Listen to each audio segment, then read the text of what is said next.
Welcome to Student Docs. I'm Ginger Fries with Radnor Studio 21. Today we're going to be discussing Villanova University's social justice documentary film program. And my guests today are John O'Leary and Matt Marencik. So welcome. I'm really glad that you're here today to discuss. Thank you. It's a pleasure to be here. Thanks. So would you mind giving a little intro as to what the social justice documentary program does? Yes, the social justice documentary program at Villanova was started about 11 years ago. Another professor at the university, Steve McWilliams, came to me and said, we have so many students at Villanova who are passionate about two things, social justice issues and expressing themselves through filmmaking and video. So wouldn't it be nice to combine them? And we did. We were able to do that. So it's a year-long course, 9 credits that students take, 2 sections of the course. What we like to do is have the students make a documentary that shines a light on individuals or organizations that are making a positive social change. It has been hugely successful for us. These films have been featured in the New York Times, Philadelphia Inquirer, CBS Morning Show, and one of the documentaries was featured on ESPN's website for a month. Wow. 3 of the films that have come out of the program have also been finalists for the Student Academy Awards, and we're very proud of that. Wow. So it's been a great experience for our students, and it really sort of helps fulfill the mission of Villanova University. And so we're very happy with the way the program has developed. Yeah, that's wonderful. Wow. So it's been 11 years that this has been the program, and within that, Matt has emerged from all of this as well, right? Yeah, I was actually a student. I took the course during the first couple films that were made, and then I was a TA following graduation and been brought on as an adjunct faculty member since then. So I've been able to produce 12 films with the course. The particular film that we're going to look at today is Gold Medal, and it's a little bit unique and different in the sense that the instructors usually pick out the topic for the students coming into the semester, and then it's up to them to kind of structure the story, how they want to take it, interview who they want, but we usually kind of have that topic in place.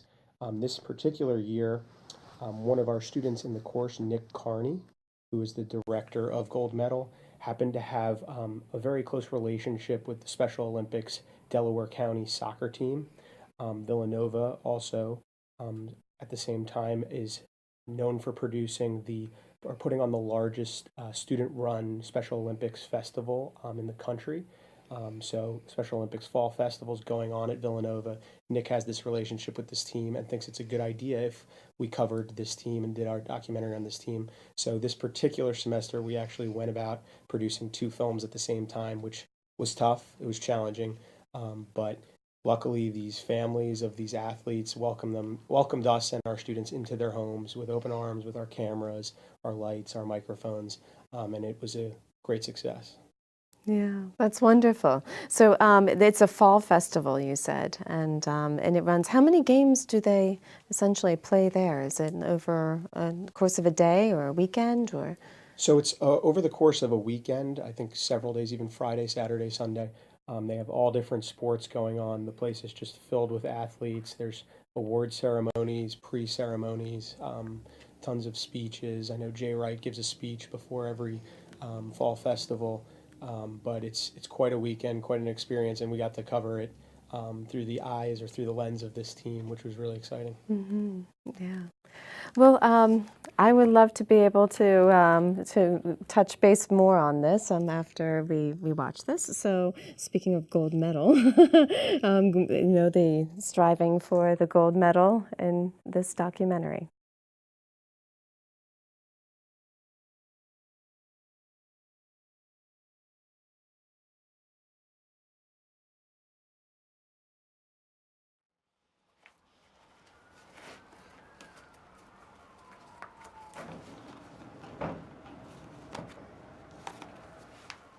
I started with the Special Olympics back in '86. I was doing softball. One time we were at Villanova for a tournament. I was playing on the 5-on-5, and one of the parents said, there's an athlete in Pennsylvania that's older than me, right?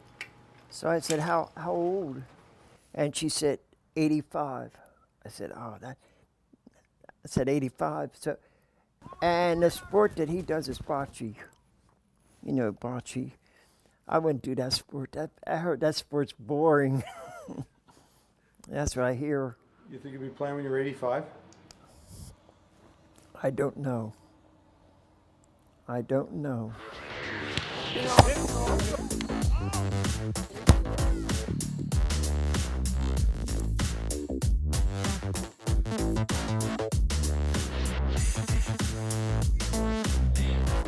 Try to beat him.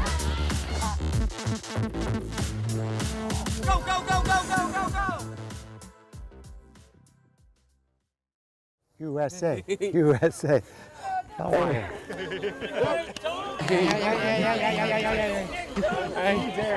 Ready, Jordan? Ready, Webster? Run! Back! Up on the turf, guys! All right, guys, let's go. Let's do it. The sad and actually hidden story of the way in which people with intellectual disabilities were treated in this country and around the world for centuries is a horror show. For hundreds of years, people with intellectual disabilities were treated as scapegoats, were labeled with horrible words, treated like animals, clustered into prison-like cells, and left really in hopeless and unconscionable conditions. The prevailing wisdom was rid yourself of the child. You don't need to have this burden in your life.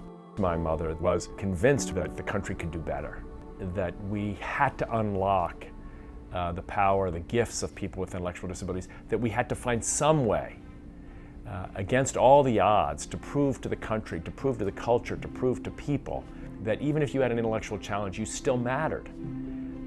And ultimately, it was on the playing fields in Chicago when the sport moment arose. Eunice Kennedy Shriver started Special Olympics way before it had a name. She started it in 1962 in her yard, her own backyard, to show society that these children can ride horses.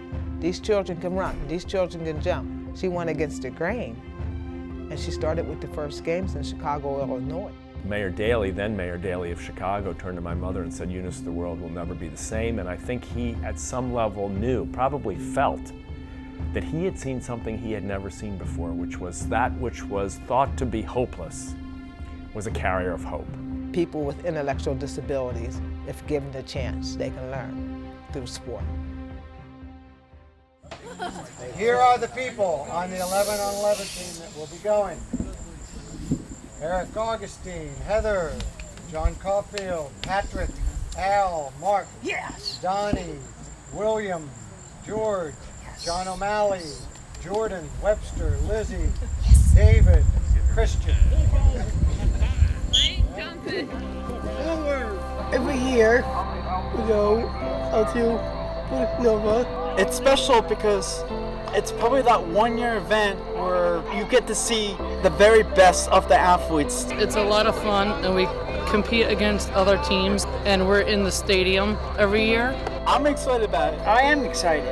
I do get nervous, and you know it doesn't seem like it. I can't sleep. Our teammate is doing good this year. It's really good. I hope we win the gold medal like every year. We try to win the gold medal. Last year in Villanova, we end up tying it, and then under 30 seconds, we end up winning the gold medal. I think that we're better this year than we were last year. I think we're ready to compete.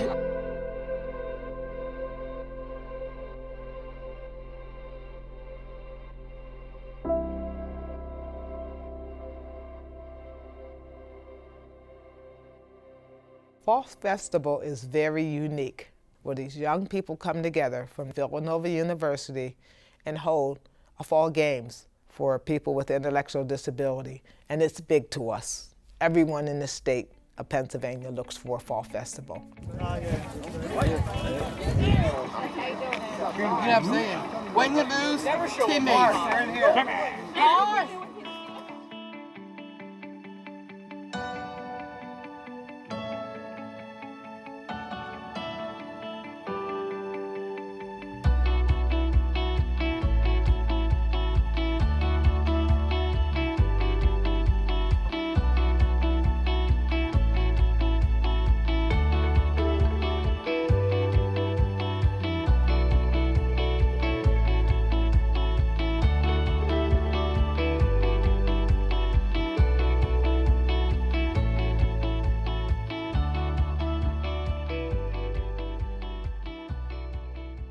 Here's the starting lineup. Williams in the goal, Mark and Christian in their usual spots, John and John on the two outsides.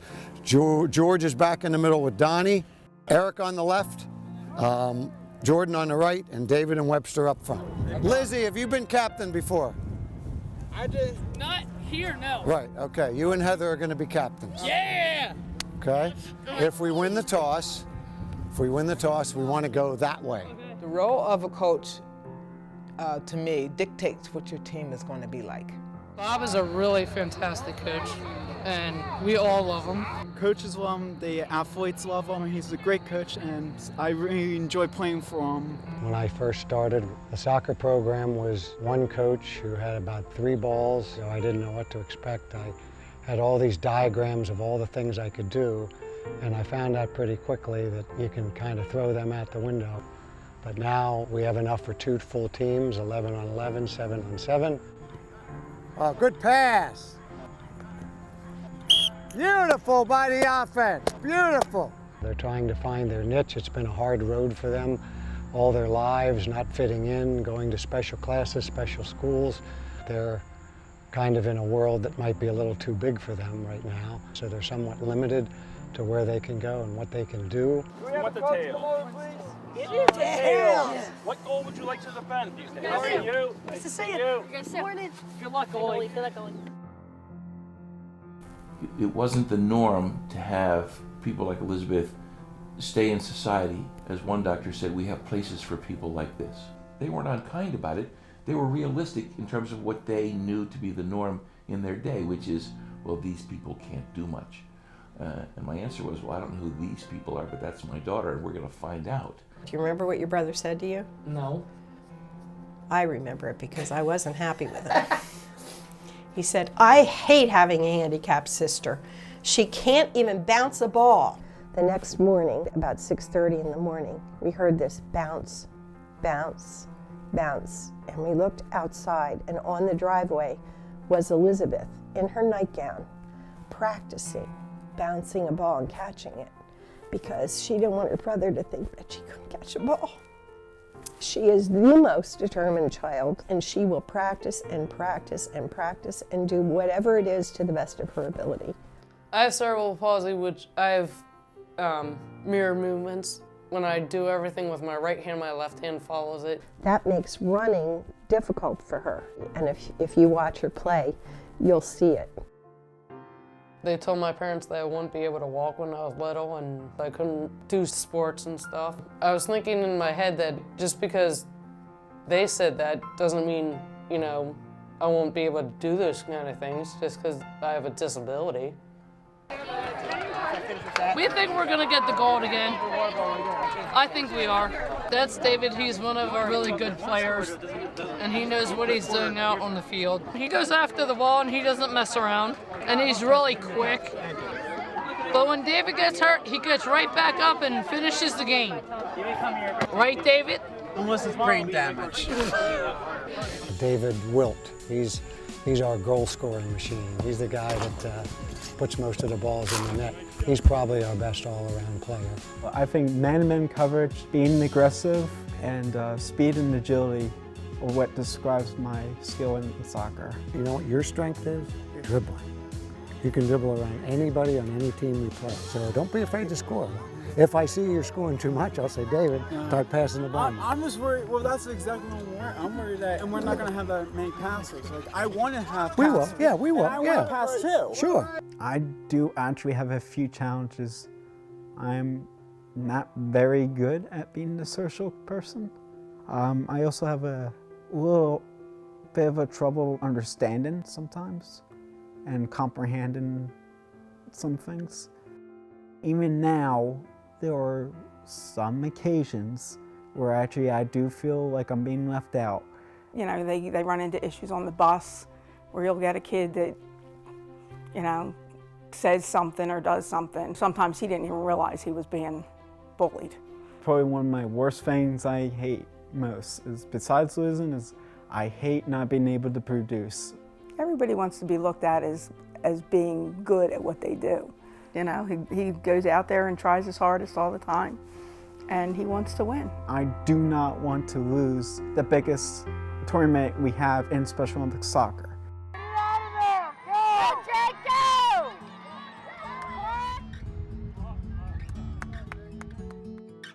Experts say that the biggest problem facing people with disabilities is loneliness. I feel very blessed that Jake has friendships. I see a lot of people struggle with that, and it's very hard. It's very hard to establish those friendships, and I think Special Olympics has helped them form their friendships. I was like that one time. You were like that one time? Yeah, you were. Yeah, I was. Yeah, I was. Look at that. Yeah. Look at it. That's Howard right there. In third grade, he met Howie Green, who became his best friend. You were just another guy on the bus, right? Yeah, I was on a bus with Howard. There was always those kids who were, oh, what's wrong with that kid? No, you haven't. No. There's none of that. I've probably got suspended 3 or 4 times for fights. I put at least 4 or 5 kids in trash cans at the cafeteria. Oh, gosh. That's stuff that, like, he doesn't, now you hear about it because I'm talking about it, but I always stuck up for him. There was no reason for that. Gosh, Howie was so young, and he started coaching with me, but he was actually too young to travel with me. That's how young he was. He couldn't even do the adult volunteer form. It started by me just showing up and watching Jake at soccer practices, and then Trish eventually was like, well, maybe you should go out there and help the guys a little bit here and there. I was like, all right, and that's where it started, and it hasn't stopped since I was 13. Special Olympics has helped them form their friendships. It's so much more than sports. Oh, yeah. You're a superstar. Superstar? These are all my ladies.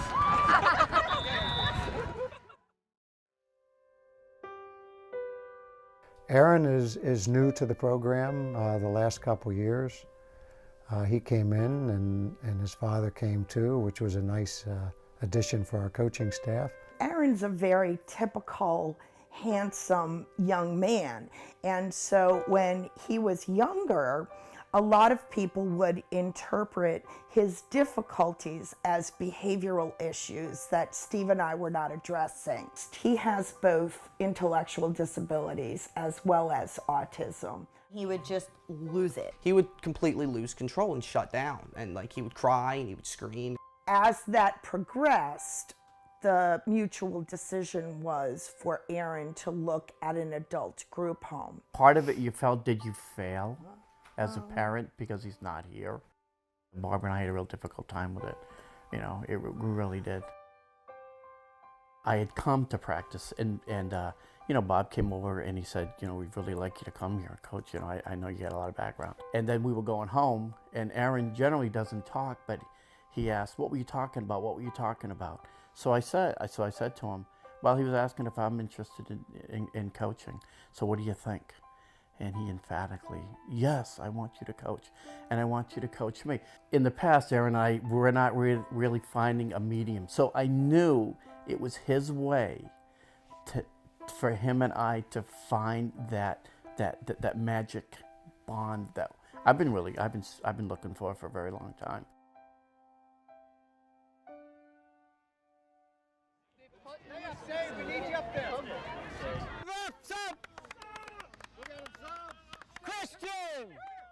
I'm John O'Leary. I'm 45 years old. I like to come to my room. This is my little suite. Put the TV on. Watch General Hospital. I'm a big soap opera fan once in a while. When my mom said, I have stage 4 breast cancer and I have a very short period of time, what's going to happen to John? It wasn't even a thought. He's coming to live with me. A lot of siblings are like, oh crap, now this is going to be my problem, or I'm ready to take this on, you know. I'm just really, really glad that I was able to work through this with my mom and she was able to die peacefully. John had a favorite teddy bear when he was born. He went everywhere with him. This is Teddy. John's just been collecting teddy bears ever since then. I never could say no. They're so cute. He had been living with my mother his whole life, and he was pretty set in his ways. And I told him, John, I'm not going to be your mother. Oh, you're not? No, I'm not. And I told you, he was 300 pounds. And he wants to walk around my house without a shirt on and sit at my table and scratch his hairy belly. Pass me the potatoes. So I said, John, you have to wear a shirt every day. Why? Because you have to wear a shirt every day. It's my house, my rules. And this one day in the middle of August, we're sitting down at the table, and my sister was there, and he sat down at the end of the table with no shirt on. Can you pass me the potatoes? And I just had it. I mean, it's the middle of August, it's hot. And I looked at her and I winked, and I just got up and I went into the kitchen and I took my shirt off and I took my bra off and I came back in and I sat down and I was like, hey, John, can you pass me the potatoes? And he was just like, oh, he was freaking out. I was like, oh, well, I'm hot. I'm like, well, I'm hot too, and now pass me the potatoes. So this day, my brother does not walk around without a shirt on. I finally figured out how to get through to him. Yeah, I kept it on ever since then. You don't want to see that again, do you? Nope. He had been living with my mother his whole life, and he was a night bird. He would be up all night watching TV and sleeping all day. I was real heavy back then, about 300 pounds. I was At really least, big. yeah. I would never come out. I would always stay in the house. Eating a ton of junk food and soda. Yeah, then he had a health scare. I mean, it was really, really bad, and he had to have a biopsy. And the doctor told me, you can leave the room, and he says, oh no, she stays. And I had to stand there and hold his hand while he got that done. And it was so precious. I mean, there's nothing I won't do for him. Thank God that was okay. He's so lucky to have you. I'm lucky to have him. So he needed to learn independence. He didn't have a job, so first we helped him find a job. He needed a schedule because he was sleeping during the day and playing video games and watching wrestling at night. So I got him involved in Special Olympics in bowling, basketball, and soccer, and he just jumped way in, all the way in, and he has been since then. Practice was once a week, and he wanted to go to practice every night. He quickly got with the program, and we're still with that same schedule every week here. Our athletes just have that drive. Hope we get the gold again. This is the place you no longer have to be afraid. You don't have to hide. Let me win, but if I cannot win, let me be brave in the attempt. Same starting lineup. Same. Delco on 3. 1, 2, 3. Delco! Jordan! You're the midfielder on the right side. Beat him to the ball, Christian. Come on, Delco! Johnny, go! Come on, Dave, go! Go! Oh, good try. You got David. Come on, get it in play. Up this way.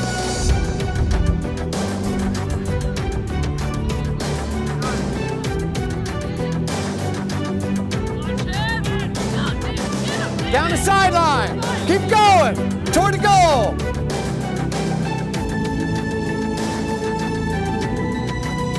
Three games, 3 ties with these guys so far. 2 overtimes and then a penalty kick shootout.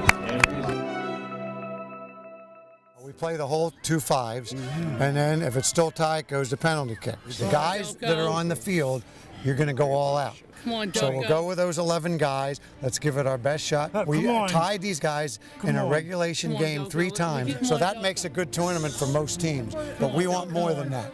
Come on. All right, Delco on 3. 1, 2, 3, Delco! Come on. Come on, guys.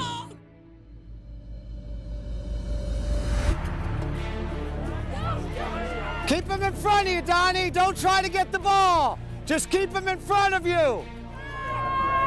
Get Mark!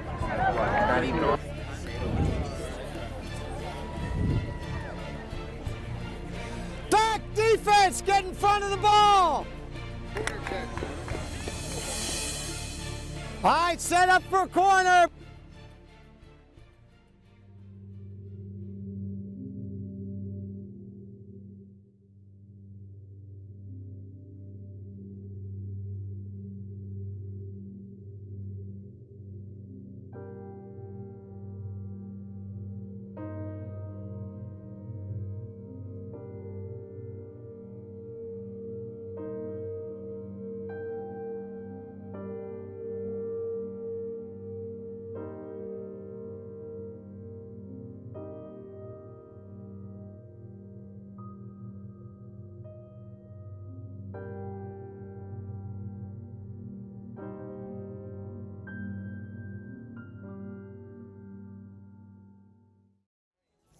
You guys played a great game.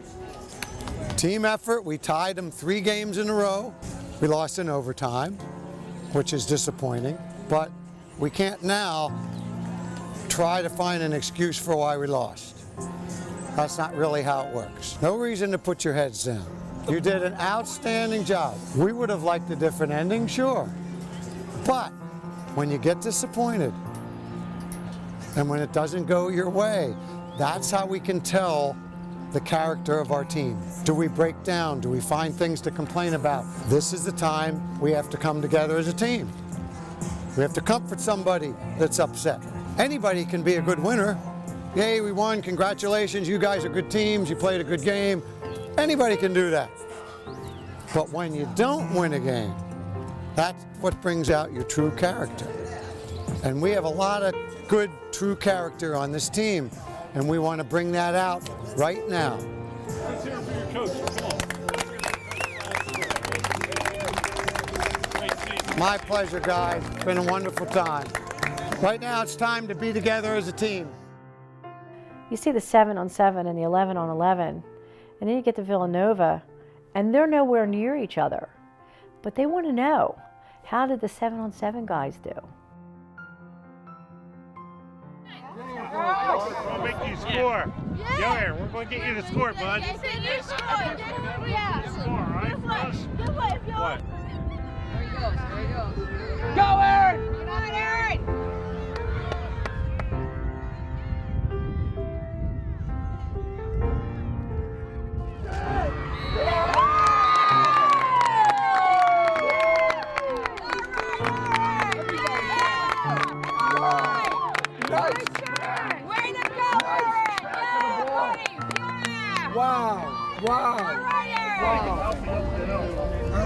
You scored a goal today, right? And you saved all those goals. Yep. Good job. I tell him all the time how proud I am of what he's done and what he's accomplished. So he created space. That's called tracking.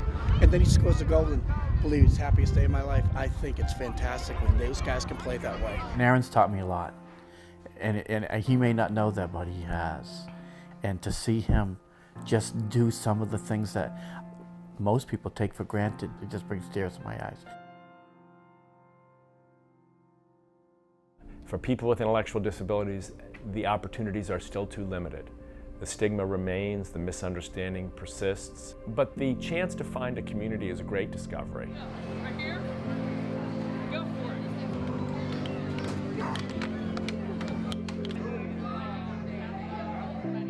Communities are born from these experiences of physical exertion and training and competition, winning and losing, and perseverance. Oh, what a great man. What's up, Mark? Food's out there. I'm glad I come here to see wrestling and then hang out with my friends. What was it, about a month ago we had a soccer party at my house? That was a good time. It's on and off the field. They have this community. He was with them all weekend. There were like 13 or 14 guys at that house all weekend long because there was a big wrestling event. Called me like 5 times. I'm staying overnight, we're having a party, we're getting ready, we're making this kind of food. They just take care of each other. There's nothing disabled about them. They really respect each other and depend on each other to be there.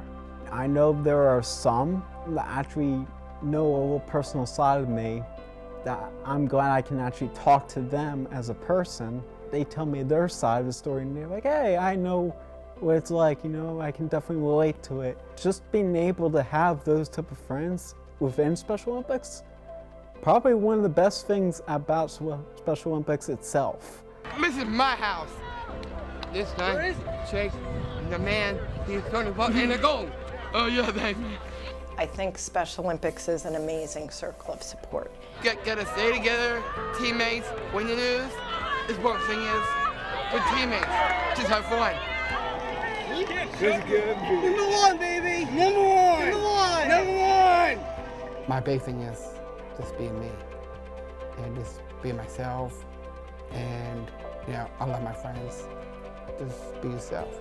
They give enormous effort. I mean, just to be on the playing field sometime, just to have the guts to stand up in front of a crowd, just to have the discipline and the courage and the bravery to go out and practice. You scored 2 goals today. I know. Ah! Just Howard. Just Howard. Give my shirt, everybody.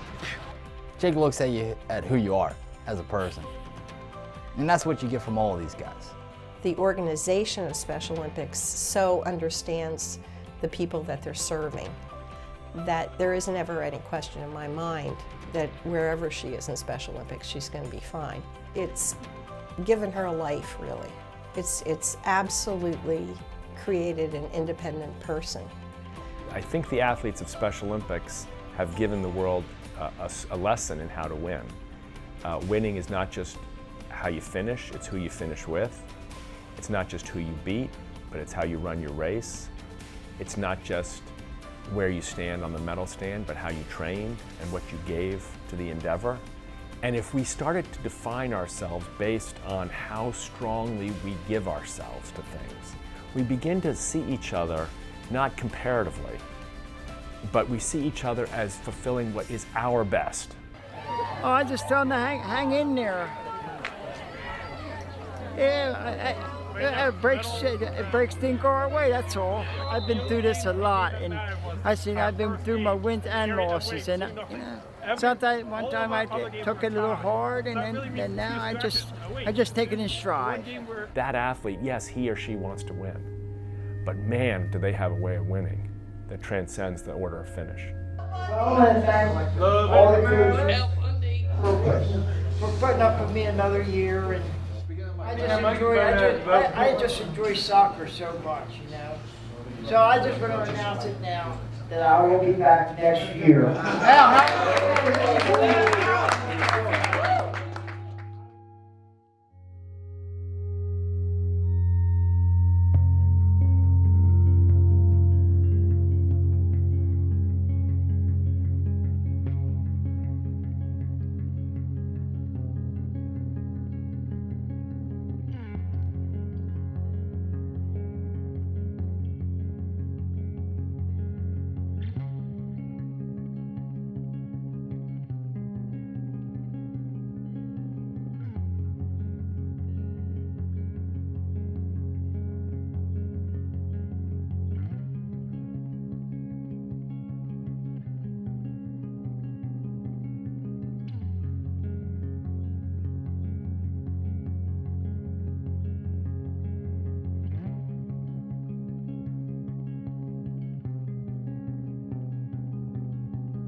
And it's not only just how you finish, but who you finish with. And that was really an outstanding job. I'm really I'm privileged to be able to sit here with you today and to discuss this. Yeah, it wasn't an easy film to make at all, but the students were really dedicated, and as they got to know the athletes that you see on the screen in the film, their passion for making a film that would honor those athletes, I think, really comes across. Mm-hmm. Yeah, in most films you have, your one main character, your two main characters, your supporting characters. But when we, met this soccer team, we were like, how do we decide who we want to feature? There's so many good athletes, there's so many good characters here. So, you know, we went with Al, Lizzie, David, John, Jake. You know, we threw them all in there and probably featured as many as we could. So difficult decisions there on, you know, where to cut, how much of their story to tell, but I think they got it across. Yes, yes. It was great having the glimpse of all these different people and their own insight into everything. So this was a 30-minute documentary. How many hours of work actually do we not see? Well, there's definitely hundreds and hundreds of hours shot to get to that, whether it was practice footage or the footage from the event that weekend or just the interviews at their homes. But editing is a huge part of these documentaries and takes up many hours. The students work way late into the night, and you know, at the end of the day, it's only 30 minutes, but you know, there's a lot of gold that hits the cutting room floor. In this case, gold, metal. And we really, you know, we're so appreciative to the families of the athletes for opening themselves up.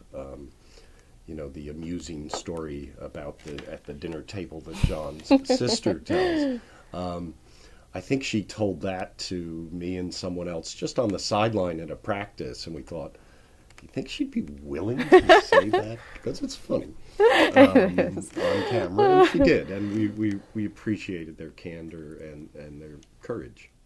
Yeah, so he certainly must have been set in his ways there, and you know, and that's one thing that I do like about you know, this is improving the lifestyle for many people, you know, and giving that sense of community that we also saw in the documentary too. Yeah, and I think it really isn't that long ago that this country had a rather disgraceful attitude toward people with special needs. And so, you know, Special Olympics, founded by Timothy Shriver's mom, was really a way to make people with special needs a part of our culture and community, and to feel that. And Tim Shriver says it the best. I mean, you know, these athletes are there to compete. They are there to win, but at some point, you know, there's things that are more important than where you finish. It's about the effort you give. For some of these athletes, just getting out on the playing field is a huge deal. And, you know, there's no quit in any of them. So it's definitely really eye-opening. Great, actually great advice to us all, I think, you know, we take those things to heart. Yeah. So, you know, just getting into also the community of the students themselves. So you have 10 to 12 students within this class or the program that's year long. So you said that you had these two works in tandem, hundreds of hours of footage and, you know, trying to orchestrate a lot. So give me a little back culture on that. Well, I mean, this class, you know, that students have to, in a very short period of time, produce a high-quality documentary film. I've had colleagues who teach at other institutions say, how is this possible that they're doing this? And it really, the class is a team-building exercise. Because it is documentary filming, something will always go wrong, and so the students have to react to that in a way that is positive. They have to constantly make lemonade out of lemons, and the ability to do that, I think that teaches really valuable skills that can transfer into any area. And so, you know, one of our former students is now the assistant to the head of Sony Pictures, and he himself has said, she is so able to react to crises, and I like to think that part of her ability to do that came out of her experience working on these films. Wow. Yeah, there's a lot of moving parts. I know when we were filming that soccer scene, there was like 4 or 5 cameras out there. Everybody's trying to get an angle. You know, if you're not great at camera, maybe you're really good at organizing the shoots, or you're really good in the editing room. So, you know, a lot of the students have no experience coming into this and don't know what they're going to be good at, but they kind of fill in where there's a need. And when we have 2 documentaries being made at once, you got 2 different editing bays and 2 different rooms, and who has this camera? Is this camera available? So it was quite a circus act. Yeah, so some of the most valuable students may not even be as interested in using a camera, but they are very, very good at organizational skills, and so they can put together the call sheet and stay in touch with the people that we're going to be interviewing and make sure all the equipment is lined up and make sure we have enough people on the crew and make sure we have a van to get there. So it's it really, we need to, in order to make a successful film, we need students with a varied degree of these skills that you wouldn't normally think of as associated with filmmaking, but they are. And even after the film's done, the students who work on the PR side of it or getting it into the film festival circuit. And there's also no substitute for a great interviewer. Some of the questions you have to be willing to ask, the families of these athletes and really building a rapport and going back and interviewing them again. We've been fortunate enough to have some students that are really good interviewers. Mm-hmm. And not to mention even just like the interest in what it is and how that might affect them on so many different personal levels as well. I think that's a huge growing experience too, And yeah, one of the things that, that Steve McWilliams, who teaches the course with Matt and myself, we talk about is, it's terrific that these films are made and that then organizations can use the films to fundraise or to get the word out about what they do. But maybe the most valuable thing is the change that the students and often the professors go through in understanding an issue in a deeper way, because you've gotten to know these people so well, so that we never want to make documentaries that are filled with statistics and this is what happens here. We want to tell people's stories, and in telling those stories, we feel like we're giving the audience a view of an issue they may not have had before.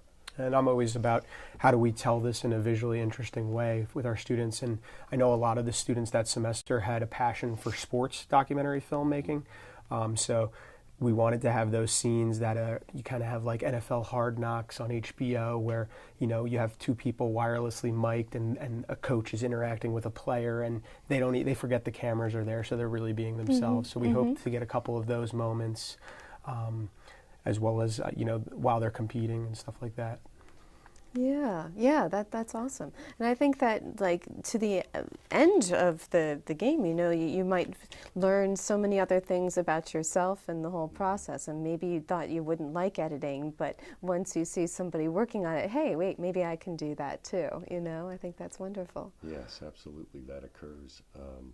I just wanted to mention also that, since the completion of the film, tragically, the coach, Bob Davidson, passed away, and I think we feel like this film is a tribute to that man's energy and passion for the Special Olympics. So I think every time we watch it now, we do think of Bob Davidson and what a heroic figure he was. Mm-hmm. Yes, I loved his, how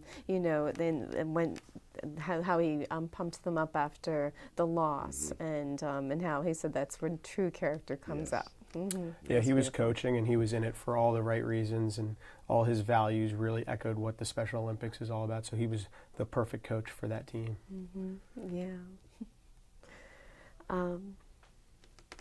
So as far as we talked about the community a little bit. You have submitted this to some film festivals as well, right? Yes. Yeah. I think that. Yeah, it's actually been selected to several film festivals, more than we were anticipating, more than the film that we set out to do that semester in the first place. It's been in sports film festivals. It's been in festivals related to disability, to social justice, in Philadelphia and throughout the country.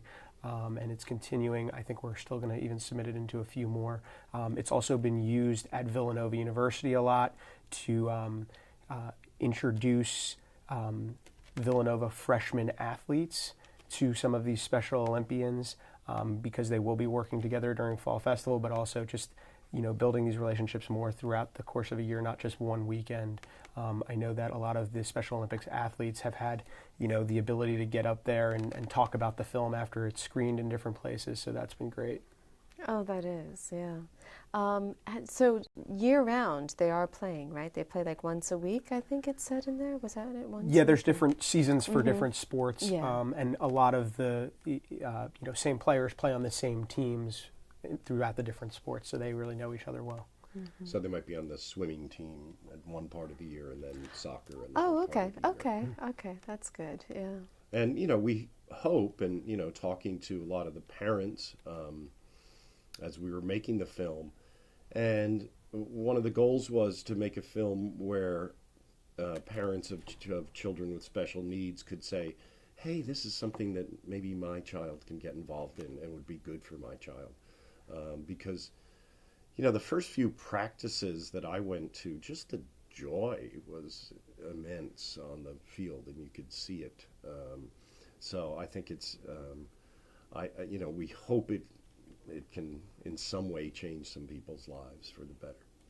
And as you see in the piece, Aaron, the character Aaron, his father was kind of like a volunteer assistant coach under Bob. And he was a little bit unsure if Aaron wanted him to do it. Aaron was like, I want you to coach my team. And it was a great way for them to connect on a level that they've been searching for so many years. Now, after Bob's passing, Aaron's father is the coach of the soccer team. And they've been continuing to do well and build that relationship. Oh, wow. Oh, that's great. Really nice, again, just a great group of people. And I think that, yes, there's the being in the moment of feeling that joy and community, but also just getting back to talking about John and how it changed his lifestyle a bit too, being overweight and gaining more focus in his life. I think that was great. Friends too. Yeah, making him really a part of a new community that is such a big part of his life now. And John's, like his sister says, was all in once he got in, and he still is. He plays every sport, and we're just happy. Like people like John, maybe the quieter defenseman on the team who may not have been featured in a different film, we got his story told. We thought it was really powerful to tell his story. That goes for all of them. They're all important. Wish we could tell everybody's story. And if people are interested in getting involved in the Special Olympics and just want to look up the Villanova University's website, there will be something about the Fall Festival, maybe searching on that. And yes, absolutely. I mean, they'll probably already have been enrolled in teams someplace, right? So it's probably best for people to get involved in your local, in the local Special Olympics, because when we have the festival, it's teams from all over the state that come here, and it's such a celebration, and such a, it's again, you just have to, we appreciate what Villanova students do to organize all that, and the many hours that they volunteer to make the Special Olympics Fall Festival such a success. And whether it's being an assistant coach or helping out with coordinating, different events. There's tons of positions. The Special Olympics is always looking for that type of volunteerism. Wonderful.